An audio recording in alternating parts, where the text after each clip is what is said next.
Soul Simmers, my name is Darth Jeswick and welcome back to my channel. Today we're going to be building a house in Forgotten Hollow on the Garlic Clutter Place lot. It's a 40 by 30 lot, I think. I already have the shell and the floor plan already laid out. All of the rooms already have wallpaper in them because I really was taking quite a while just to get the shell done of this build. It took me around an hour just to get the shell done and the floor plan at least somewhat workable for me. I just have a really hard time figuring out floor plans and how big things are supposed to be in The Sims. It's very hard to judge where your Sims will be able to walk and where they won't be able to. As far as the kitchen goes, I'm adding this Industrial Loft Kit Butcher Block. I really love adding this in all my builds. If I can fit it in the kitchen, I think it makes everything just tie right in together. I love a Butcher Block countertop. I also have the cats and dogs like corner bump out couch. I love the couch. I never get to use it that often because I don't really build houses with this shape, so I use it everywhere when I can. The cabinets are going to be a mix of the country kitchen cabinets and the regular cottage living cabinets. I think it makes it look a little bit more lived in and a little bit more old, but we have these nice tile countertops. I really love them. I've also got this little hanging plant above our bed here to bring in a little bit of color. We've also got a little bit of blue in the pillows on the couch, so we'll have to try and bring in some other colors from that. This little dish drying rack has a little bit of blue in it. It's not the same, but I also thought it would be fun to add this little milk container and the trash can from high school years. It's like a woven trash can. We're adding a little fruit cake and the spice rack from Home Chef Hustle. I'm assuming that the werewolf and the witch probably love to do a lot of cooking in here and, writing down all their recipes. I really enjoy having a kitchen that's big enough for an island because then I can put all this fun decoration stuff on the middle. We have our little berries and cream thing over by our cookbook, but I'm going to get into the dining room right now. I was debating on a round table or one of the longer rectangular tables and ended up deciding on this one from Vampires. And then I'm going to pair that with these Realm of Magic chairs. They come in a decent color swatch that matches the Vampires pack. They came out around the same time, so I would hope that they would. And then I'm going to add this rug from the base game. It's The Sims, so we don't really have a reason to move the dining room table and vacuum the rugs. I was also thinking about using these curtains from the Realm of Magic stuff pack, but I ended up not being able to decide on one, so I came back to it at a later point. But as of right now, I'm going to start working on our spellcaster's room. She is a klepto, outgoing, and nosy. She has the spellcaster aspiration. Her name is Fable Lunaris, and you can find all of these girls on my gallery. They're just called girls on my gallery. The spellcaster bed is my all-time favorite bed in the game. It's got like a glass canopy. I've also given her a cauldron in pink. She's wearing a lot of white. She has pink hair, so she's pretty cool, I think. She has a desk from the Paranormal Stuff Pack, and I'm just making sure that everything kind of fits in here. She still is able to use the cauldron. I make sure that I tested it beforehand. She also has the little cottage living typewriter computer. I love that computer. It's so adorable. I gave her this fluffy rug by her bed. I think it's from the Industrial Loft Kit as well. I also gave her the pink fluffy rug from high school years. She's just got a lot of fluffy stuff going on here. I'm adding a couple pictures from the Realm of Magic stuff pack. They have like little descriptions of butterflies and potion bottles, as well as the one that has like the moon cycles on it.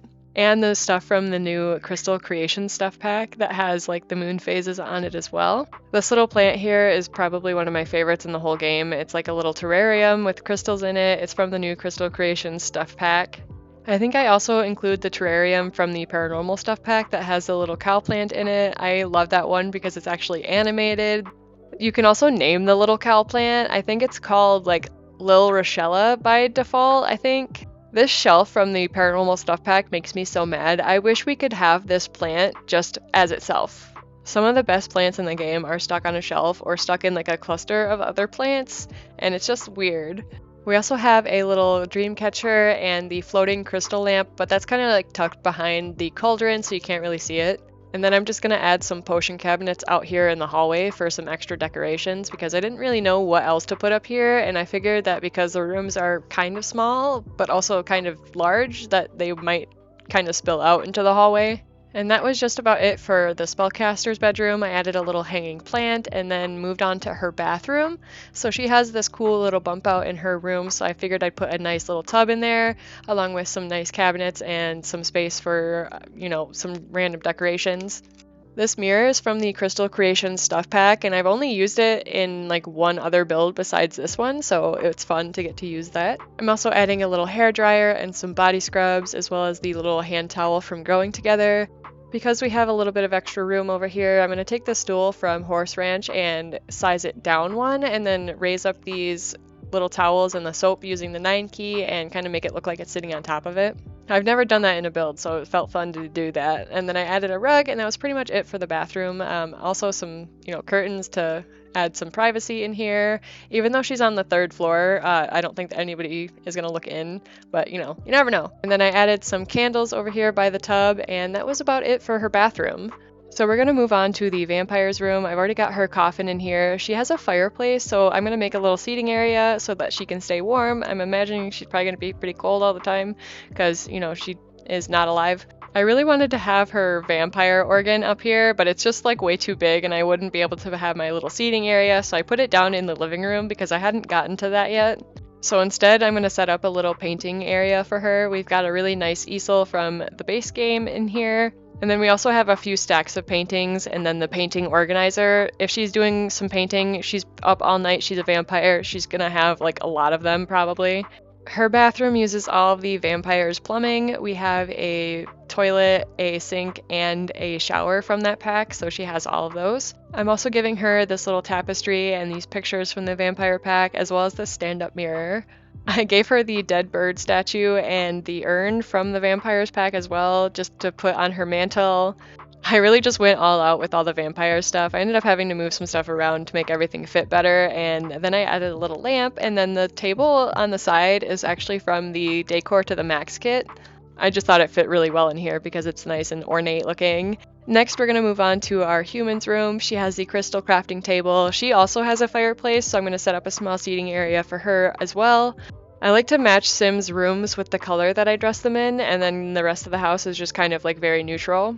I thought I was going to use this bed from the For Rent pack, but then I ended up using this one from high school years because it matches the chair that I used over by the fireplace. There's going to be a lot of plants in this room, including this little side table from the Blooming Rooms kit. It was looking a little dark in here, so I added the floor lamp from the Crystal Creations stuff pack, just kind of like angled towards where our table is, so your sim should be able to see their crystals really well. I also added a couple of like these firefly lamps. I thought they're really adorable and they kind of really fit the vibe of our crystal girl. I made the mistake of turning on all the debug items before I got done building, and that's usually something I wait until when I'm doing the landscaping so that I can not have to search through everything. I tried re-entering the cheat and it just didn't go away, so I was just kind of stuck with it. This is probably one of the most cluttered builds that I've done in a while, and it does kind of get a little glitchy to run because it is a giant house. But I think everything really came together in the end, and I think it's worth the game glitches. I gave her some little wall tools, and then I actually put in some of the crystals that I had from Crystal Creations in this little display box on the wall. And they're like the good ones too. Like I put Jet in there, so like you guys are set. The room was looking a little bit empty, so I added this room divider and a stand-up dresser for her. I also added a rug under our crystal crafting station. I thought that would be a little bit more comfortable for your Sims. It doesn't really matter, but I feel like if you're standing for a long time, you should stand on something and not just the bare floor. And then I also gave her the Horse Ranch radio, just so she has something to listen to while she's crafting, and then we moved on to the werewolf room. Now, our werewolf room has a lot of crafted items. I wanted it to seem like she, it felt more comfortable bringing the outside in. I also gave her one of the benches in the corner over here so she could sit by the window and look outside if she wanted to. The rugs that I'm using are from the Nifty Knitting Kit. They're like a cluster of them, and then I added a few more just to take up the rest of the room. Most of the furniture from the werewolf's room is from the Outdoor Retreat game pack. I didn't like the werewolf's bed because it's like a single bed and it's sitting on pallets and I don't think it fit in here. I gave her the broken mirror from the werewolf pack as well as the bookshelf. I'm also going to give her a punching bag because werewolves really like to work out. I also gave her a few of the werewolves posters and then a scratched up poster of Ludwig. I'm just going through all of the werewolf stuff right now, seeing what else I could possibly add here. I thought this shelf might work slotted into the dresser, but I think I end up deleting it. And then I replaced it with this shelf from Get to Work, and then I just kind of raised everything up that I needed to if it didn't slot to it already. I figured the sim could be like a bookworm, so she's just got these stacks of books like everywhere in her room. They're behind her dresser, they're over by her daybed, just like everywhere. But that is all for the werewolf's bedroom. I'm moving on to the living room now. I'm using this like fainting couch in the living room by the fireplace, as well as this like high-backed one from the Vampires pack, as well as these chairs from the Vampires pack, and they essentially have a roof on them, and I think it's hilarious. I think they're cute though. Once all the living room furniture was in the spot where I wanted it, I added a rug from Vampires, and it's like a cream color, but it has like a almost like a green tint to it. Next, I added this mirrored coffee table and added some candles to it, and then this little pyramid-shaped lamp from the Paranormal Stuff pack to the side table. I ended up using the curtains from Realm of Magic and then added a chess table with some Vampires chairs. We already have our organ down here, and then I'll come back and do some more decorating off camera. But we're moving on to the landscaping now. I've pretty much got our backyard already planned out. We have a small seating area that has a side table with our crystal grid on it so your Sims can charge their crystals outside. We also have like a bird bath and then a regular fountain, as well as like a couple statues and like these big arches, a few potted plants here and there. A lot of the stuff in the garden is from the Romantic Garden Kit. It was on sale recently, so I thought it might be a fun idea to use that. It's a nice pack to have if you're really into landscaping because it does come with quite a few plants. It also has a lot of nice looking arches and statues, so if you really like landscaping, I highly recommend that pack. It's probably the most time I've spent doing landscaping on a build recently. I really don't usually spend a ton of time, but right now I'm just kind of creating like a stone little pathway, and I also did the terrain paint for underneath our garden in the side yard. I'm also going to carry out the gardening into the front by the dining room here and pretty much do the same thing, just layer our low-lying pale flowers and then all of our red flowers on top of it. But that's about all the time I have for today's speed build. We should be getting to the tour in just a few moments, but if you enjoyed this video, make sure to hit that like button because it really helps out. I upload a few videos a week, so subscribe and hit the bell button to get a notification every time I post a new video. I hope you have an amazing day, and I'll see you all in the next video. Dag dag!